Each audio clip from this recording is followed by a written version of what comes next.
Hey, rock and metal fans, this is Mike from Sonic Heaven, back with another video for the first time in about 2 years. I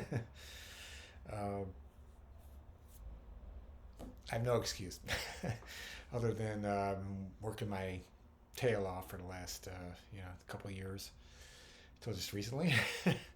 Anyway, enough about that. Today we're going to do a review and a guitar lesson. And today we're going to be tackling one of my favorite bands of all time. It is Rush, and the album is Caress of Steel. Sorry about the glare there. Released in 1975. Now, this record is kind of polarizing for a lot of fans. Some of them really love this album, and some of them don't care for this album too much. There's probably a lot of reasons for that. It wasn't really that successful as far as sales goes. But I don't know. For me personally, it's actually one of my favorite Rush albums. It's probably in my top five. I don't know what it is. It's just something about the songs, and I really love the guitar playing. And actually, the whole record is just pretty amazing. It was definitely a bridge between Fly By Night and 2112, as far as I'm concerned. It was probably one of the very first prog metal albums, if you could call it that, or prog hard rock.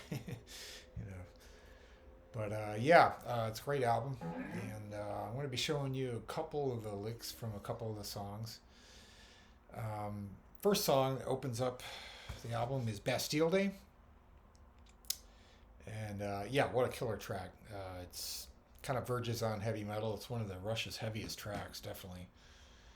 And I actually, though, prefer the live version of this that's on All the World's a Stage to the studio version, but this version is good too. All right, so it starts off playing single notes, and it starts off on a G. You're going to be playing the bottom, E string, and it's going to be going from G to A, and it's kind of a hammer-on thing. Going to be going to G to A, back to G, to F sharp, down to E. So I'll play it slow for you. The pattern goes like this.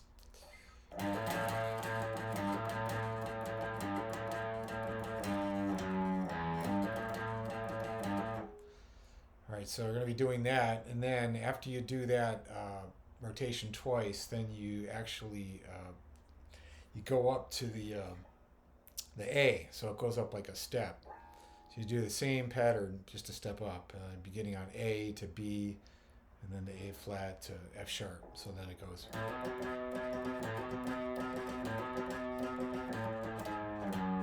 Alright, so I'll play that whole thing. And then it's going to be leading into the main riff of the song, which is, they're just mainly power chords, root fifth, and you can play the octave too. I guess it really doesn't matter. It sounds like Alex is playing the octave as well. So it's an E to a G to a C to a D to A, back to the D. So it's.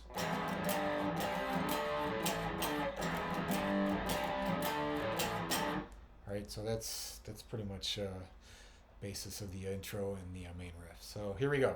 Let's play it at full speed. Here we go.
show you that other part. It's you're playing a G, and then you're going to be going down to a G with a F sharp in the bass, and back to that G. And then you're going to be playing I guess it would be a C over G, and then a G with a B in the bass. So it goes like this. Sorry. And I don't know, it's kind of hard to hear it on the record, but I think what he's doing is he's going from the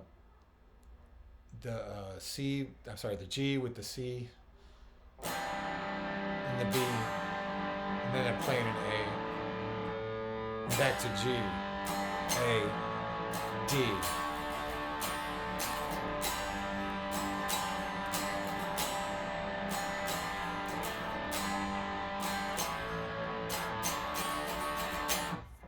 Yeah, great song. It's got a great solo in it too. I love that solo actually. It's one of my favorites from Alex. And yeah, it's just a killer tune. And yeah, live, I mean, on All the World's a Stage, it really kicks ass. All right, second track we got on here is I Think I'm Going Bald. Now, this song gets a lot of flack from fans and critics alike. It's probably regarded as one of the the weakest songs in the Rush catalog. I actually kind of like this song.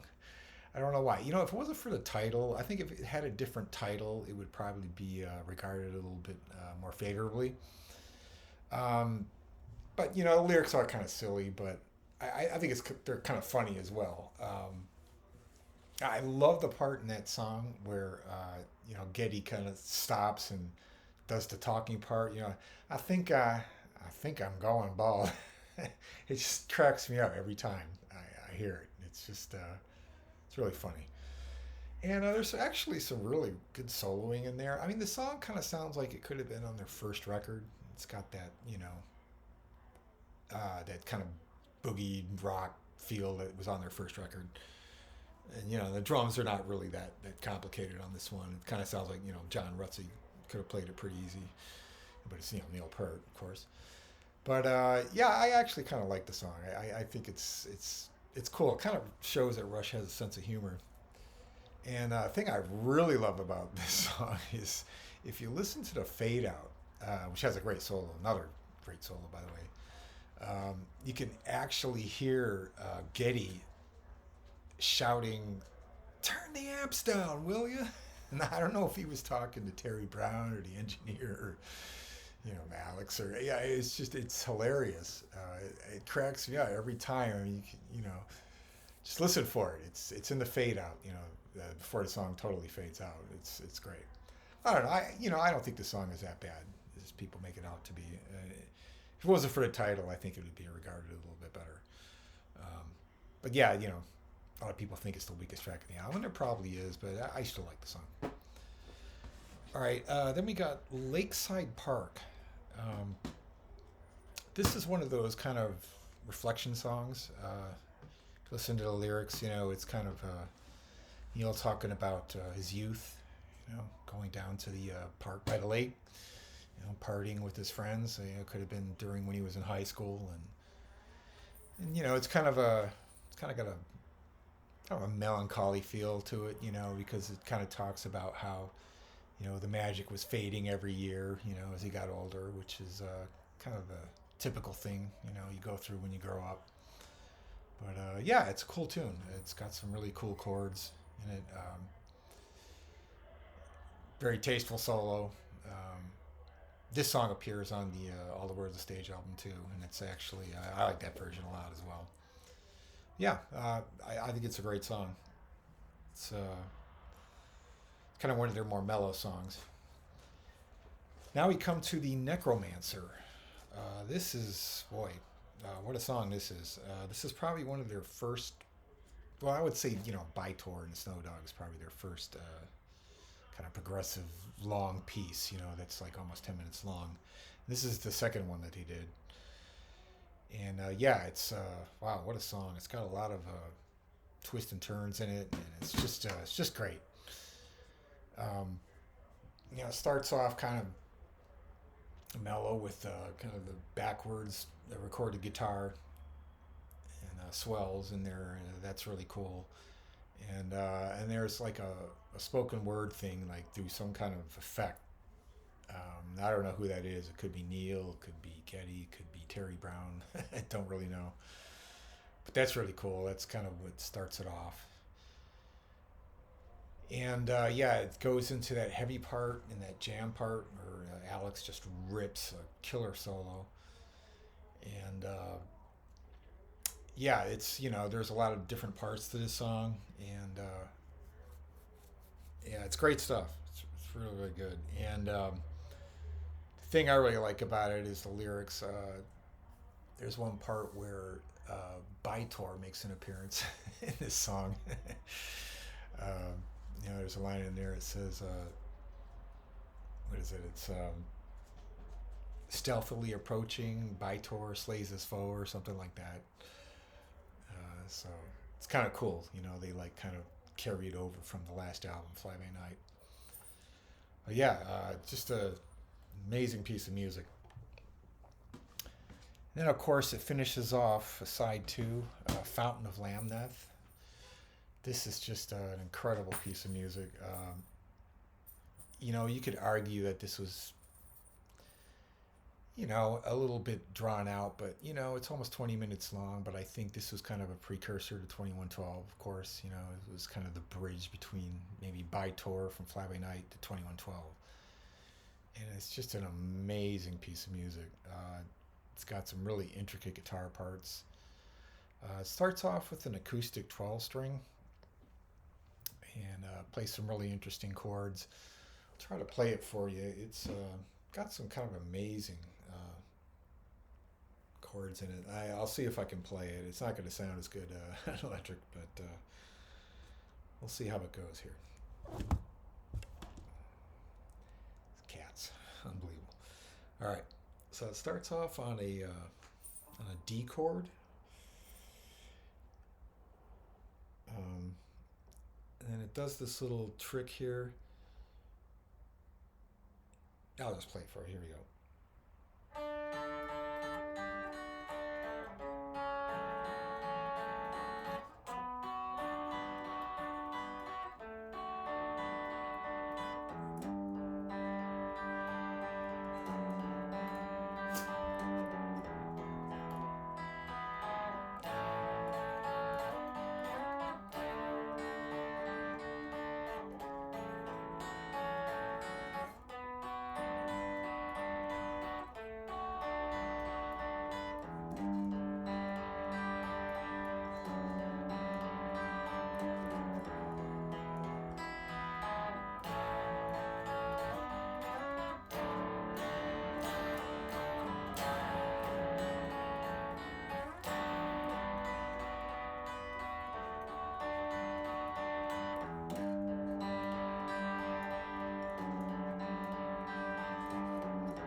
Something like that.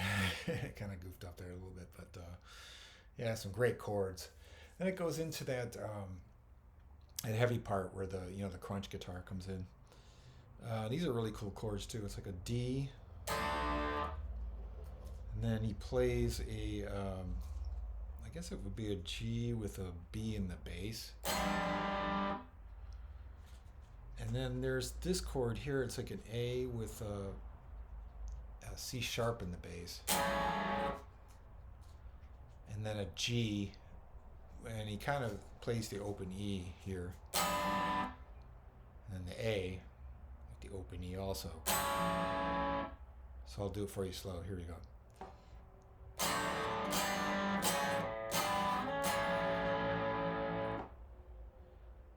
And I'll play it for you at normal speed.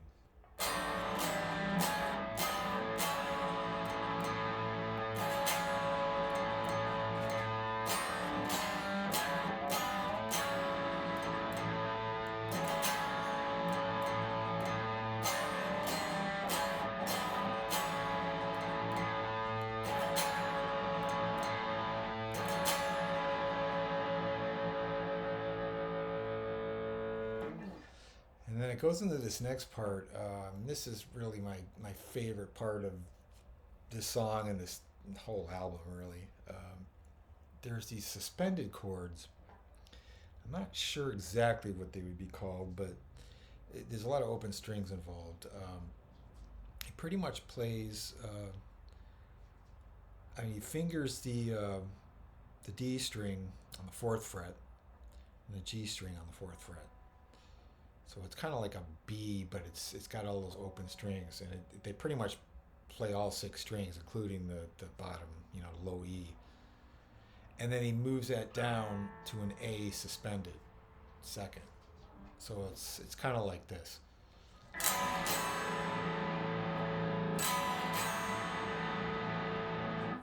a real cool sound. Just love it. And then after that, plays a D.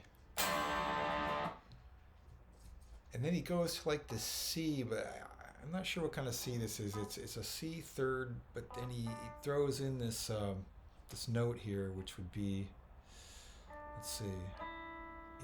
I guess it'd be a D, right? So it's like a C with a D, C/D. So I'll play the whole sequence for you here.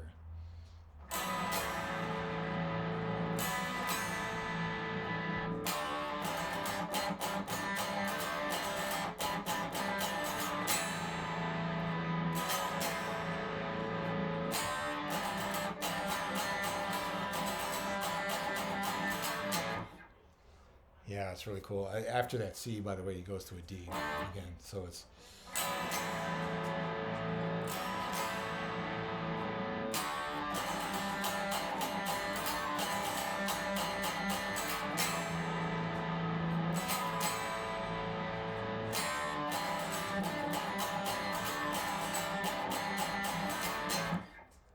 Yeah, just great stuff. Wow. And there's some more intricate guitar in there. There's a part in the song. I don't know which, because there's all these different subtitles in here. We got the Valley, Digdags and Narpits, No One at the Bridge, Panacea. Sorry, I don't have my glasses, so I can't really read it too well. Type is so small. But yeah, I like that No One at the Bridge too. That's got some really cool chords. Let's see if I can play it for you. Here we go.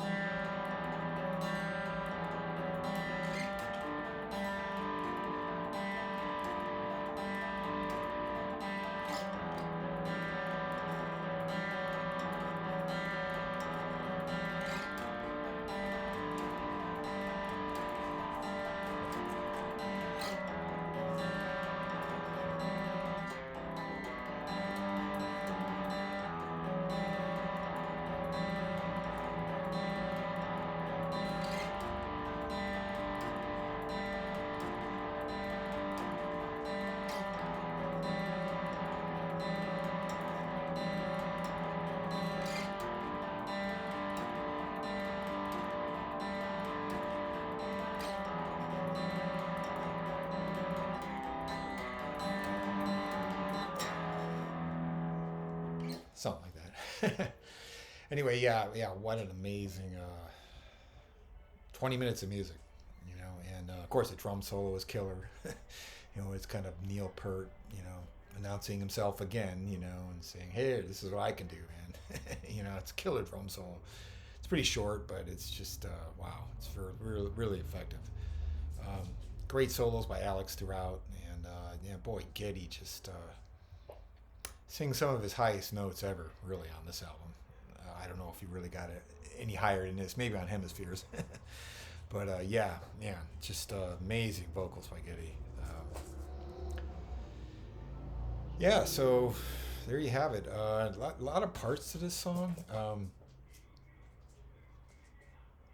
Yeah, the ending's really cool too. It comes back to like kind of the in the valley part, and then it goes back into the intro part again. It's kind of the outro. It's the same, and that's really cool. And yeah, it's just an amazing, amazing piece of music, and definitely, was kind of the forerunner for 2112. This album, like I said, it kind of polarizes a lot of fans. It's pretty dark. It's got a kind of a Tolkien-esque vibe to it. It's some pretty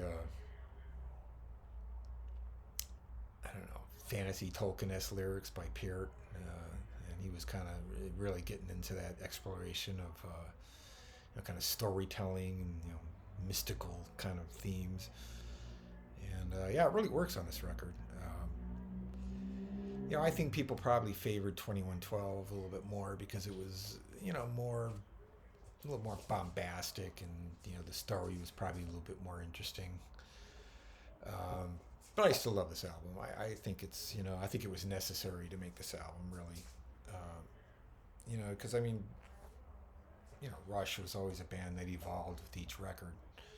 They just got better and better, and yeah, this was definitely one of my favorite Rush albums. I remember when I first heard it, I was blown away. Especially with Fountain of Lamneth. That really made me want to go out and buy the record. This wasn't the first Rush record I heard. I heard 2112 first, and then, of course, Hemispheres. And so I kind of had to work my way back to this one. But, yeah, great record. And so there you have it. That's the review of Caress of Steel. And guitar lesson. I hope you learned a little bit. I know I had, because I had to relearn a lot of that stuff today to do this video. Anyway, yeah, it's been a while since I put out a video. I'm going to try to do some more. So just be patient. I know, I said in the last video, like almost 2 years ago, I was going to make another one soon. Liar, liar, pants on fire. But hey, that's the way it goes, man. My life has really been busy the last couple of years, working, being in a couple bands, and just the way it goes. All right, thanks for watching. Subscribe, and I will be back very soon. Promise. Gonna do some more Rush, some more Blue Oyster Cult, probably some Metallica. And I'm gonna do all my favorite bands pretty soon. All right, take care, and see you soon.